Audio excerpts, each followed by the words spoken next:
Just a quick garden update. The tulips are blooming.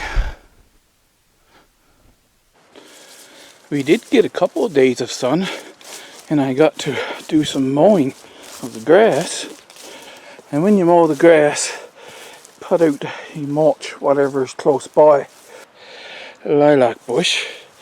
I've got some mulching done around that. I don't have it finished yet. And the snowball bush, it's coming back again, trying to survive, but I've got grass put around that one as a mulch. I didn't do too bad at getting the roots out. So only a couple little pieces coming up here.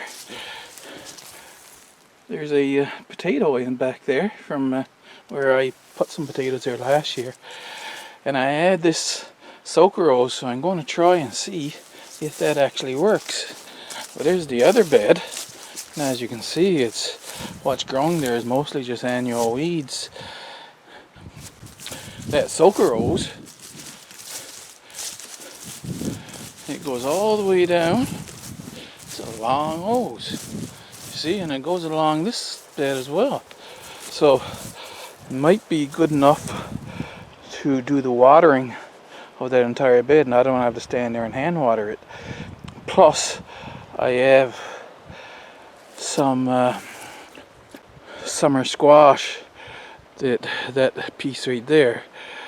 Just put down some tires, what I'm thinking about, and putting the squash in them, and I'll have the soaker rose running across the top of them as well. So that's great. See, I got to mow around this area here, but not enough dry days to get out and just sit here and pick away and redo the edge and that kind of thing.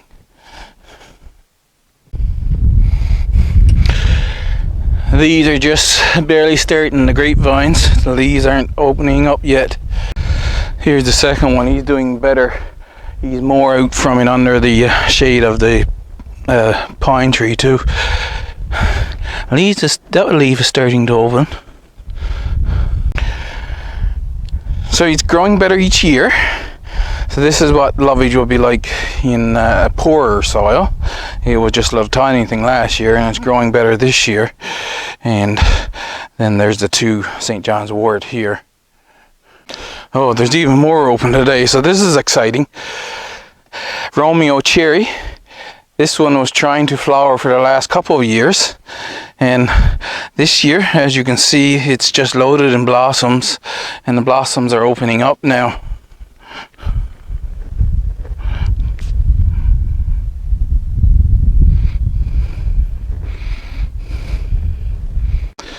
See, you can tell the late spring we're having, well, not late spring really, it's just that it's cloudy and rainy for day after day after day, and it's still just in the bud stage. The leaves are on the smoke bush.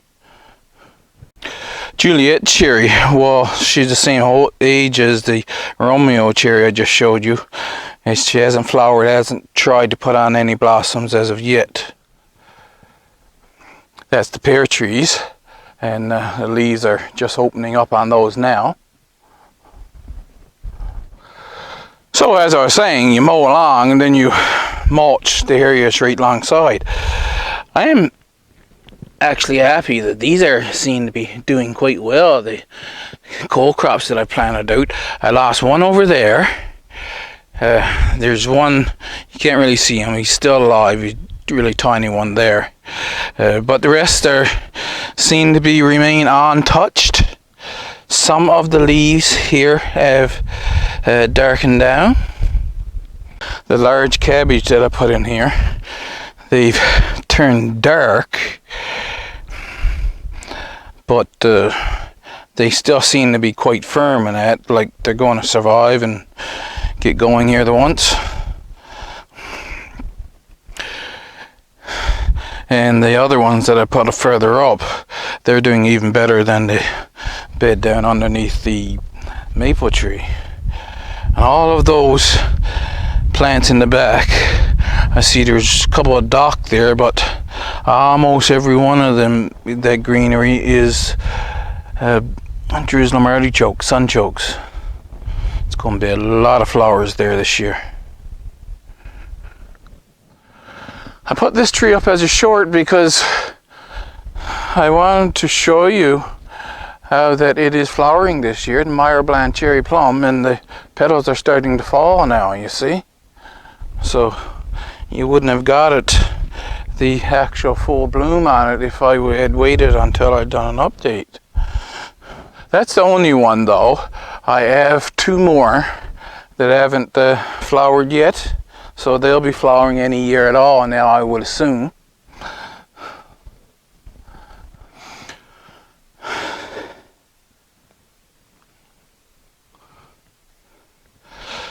Don't know where he thinks he's going. There's two of them.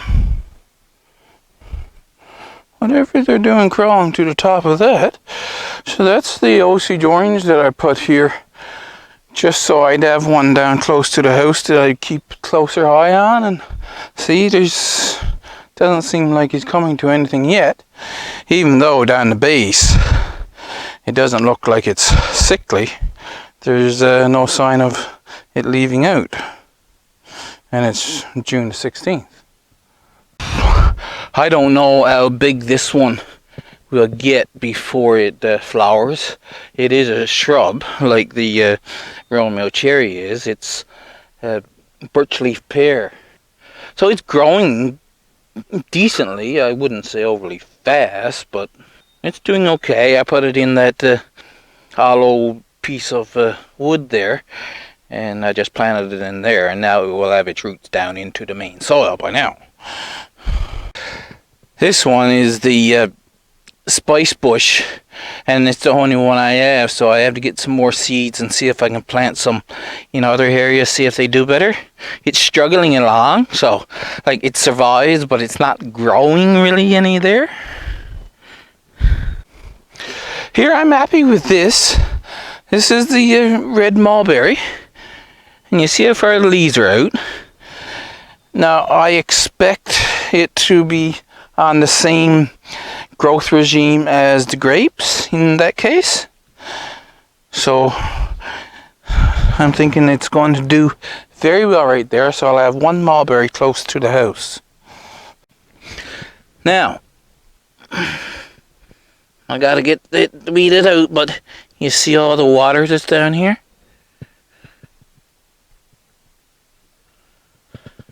Remember the clay that was here?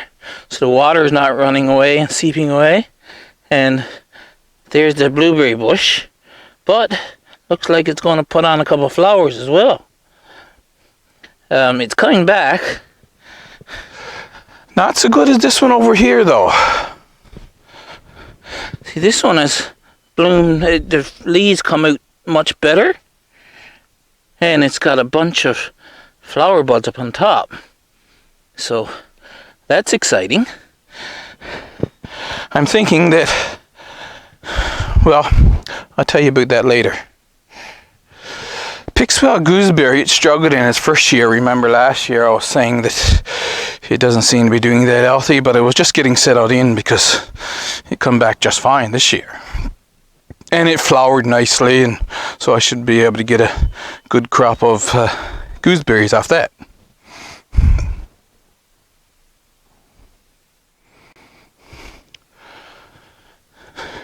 Back in here, this damson seems to be coming along.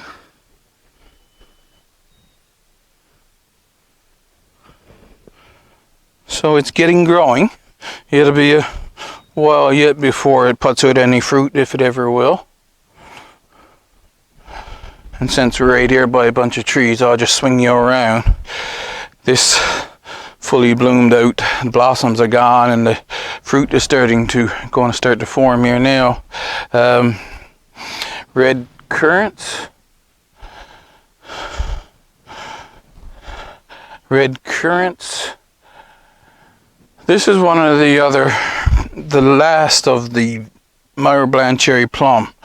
And now you see on this one, there is some sticks like this, almost like it's winter kill. So I don't know what about that. It's not doing as well up here as the other two down below, the one that's flowered and the one that's, well, it just hasn't flowered yet, but it's doing all right. I don't think those mushrooms are edible.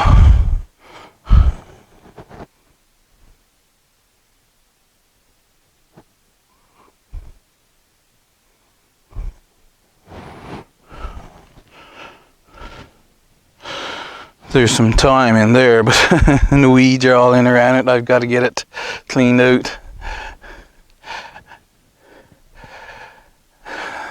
The female seaberry, I'm going to come around here now and zoom in on the flowers.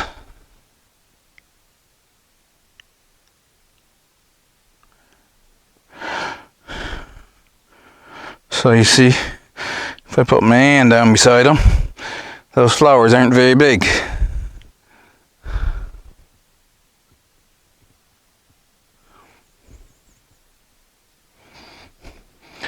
But you can see them all up the stem. There's like thousands of them, right? Now this is the female.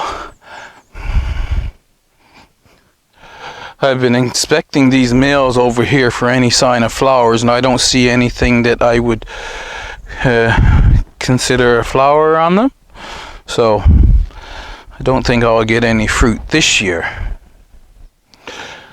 Back here, these two, they're larger. I'm calling them gooseberries. I was giving them as currants, but like I say, they're the size of a gooseberry. They're black and they taste sweeter than the black currant. I still have these in their containers, and they're just starting to grow out again. They come up like grapes do too. We're back over at that raised bed now.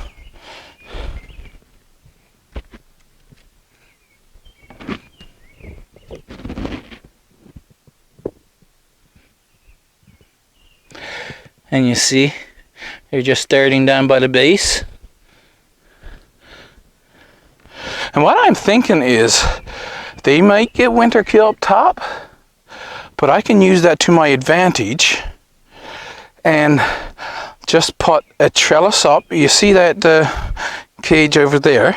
So for here, I could put two of those up, and one over by the end there, and one so far in, and just put one over the top.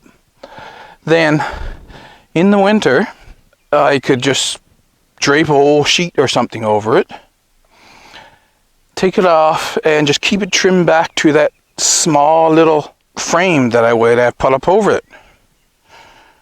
So I'm hoping to remember to do that. I'll see, I'll have to move it out, see? This one's alive. So move this roll out to, say, 4 feet, or 3 feet, 4 feet, something.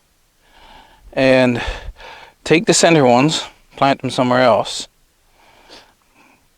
And then put that frame up over, like I was saying.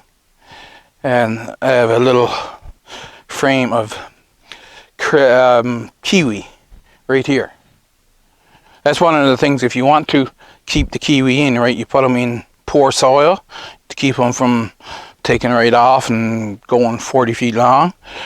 And if they get winter kill, well, you just leave I could just leave that part, what will grow beyond the frame, just let winter take care of it as it will, and chop it off come spring. It's one of the things, you don't cook your chickens before they hatch, but the cherry tree and the plum tree, loaded. There are more blossoms than there are leaves coming. Just look at that. Every branch loaded with blossoms.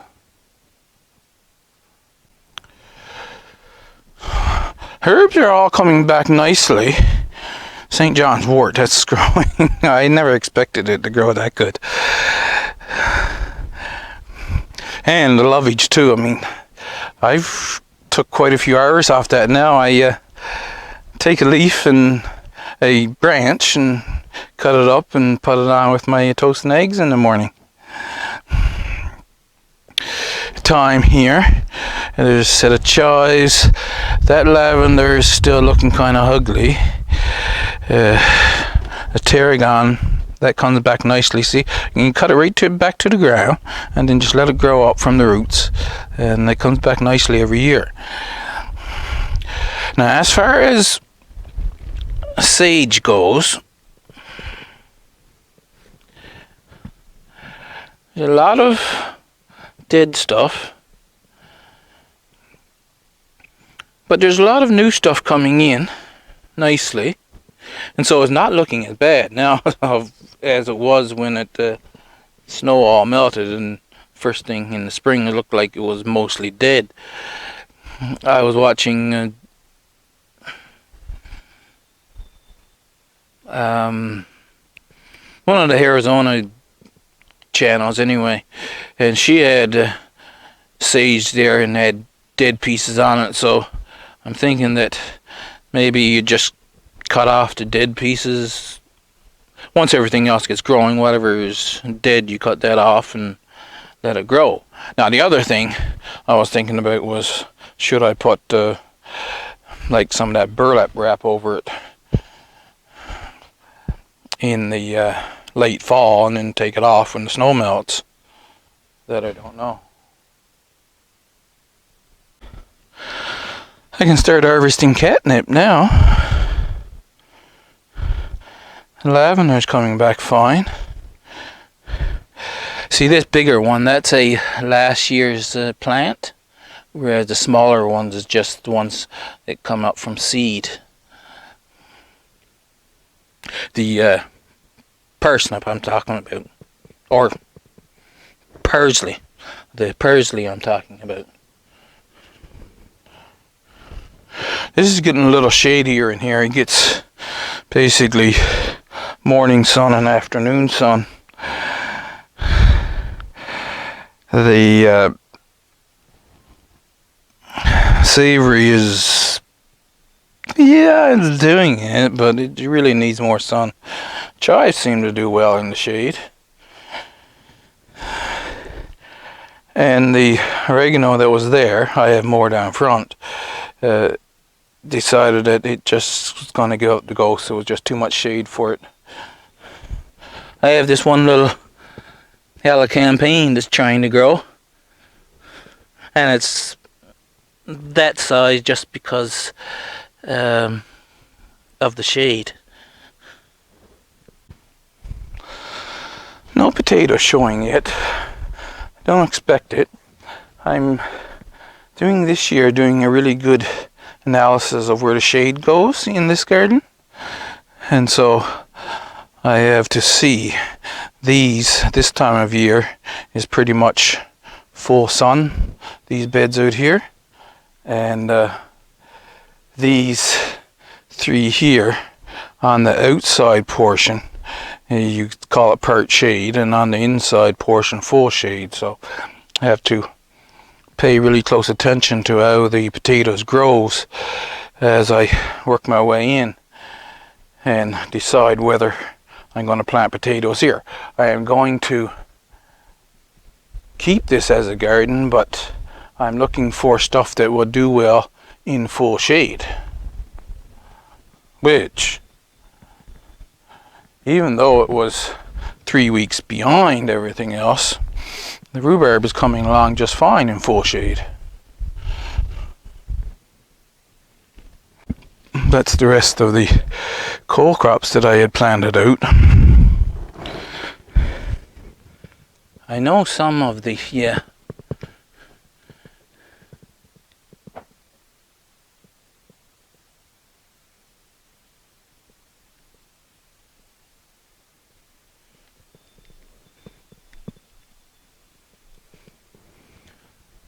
Some of the rutabaga are sprouted.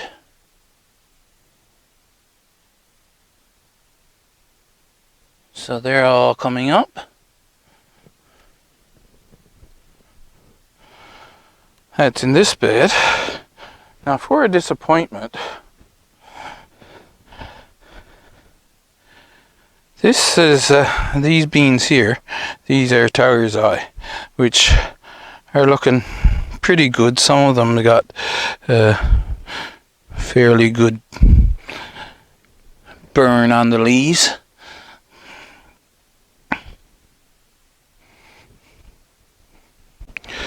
Black turtle. Do you see them? Probably not. Fried, every one of them. See, we get weeks of weather like this on some years.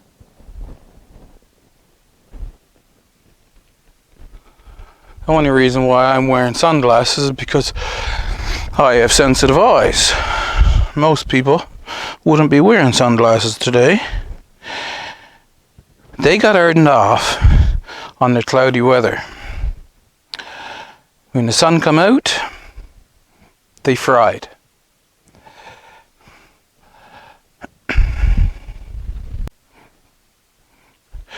So you see the fresh spots of soil beside each one there now. I soaked some beans overnight and I re-sowed this everywhere where there was a plant. I've got a new bean put in now. Soldier, I didn't put any here, but I think I got to bring some beans out and put in too, because after the last couple of days they were looking even worse now. Some of them, as of a couple of days ago, were looking like they were going to survive, but now looks like maybe just that one over there. See, the Tiger's Eye are closer to the shade, so that's probably why they didn't get as burned. Jacob's cattle, the same thing.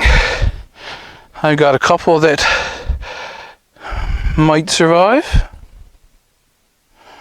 but I did soak beans and redo this entire thing. My tomato and squash, anything I'm hardening off now, I'm not going to bother to harden them off on a day like today. I'm going to give them an hour of full sun.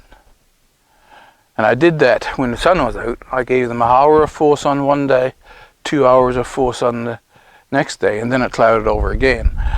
So by the time the sun comes out again, I'll have to start that over. But until I can harden them off in sunshine, then I'm going to say, forget it, I'm not going to try and harden them off.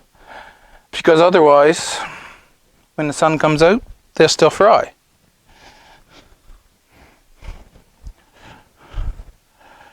The carrots are coming. They're just barely little tiny 2-blade things coming up out of the soil yet. Garlics are doing wonderful.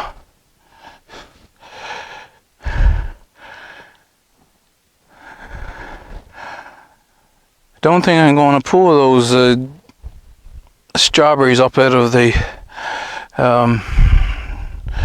path over there. Not this year, not until later in the year, I mean. Just not right away. Let them flower and produce some fruit.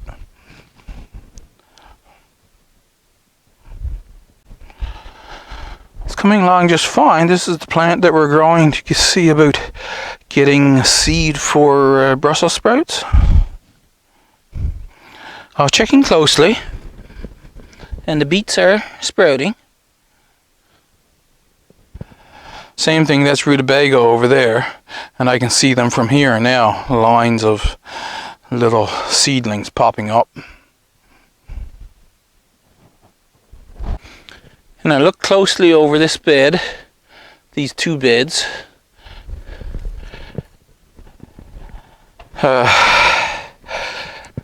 Yesterday, and yeah, I don't think I lost one onion out of 300 and some odd.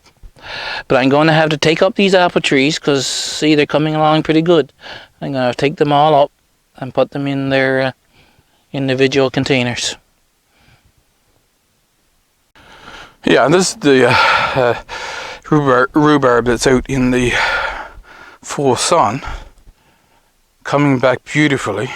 Once I get that grass removed out from around the back side of it there, that'll be just such a beautiful bed. They want to do flower awful quickly though. This one didn't have its flower stalk up when I took the flower stalks off the other ones. But yeah, I'm going to harvest a bit of this here now in just maybe today, tomorrow, something.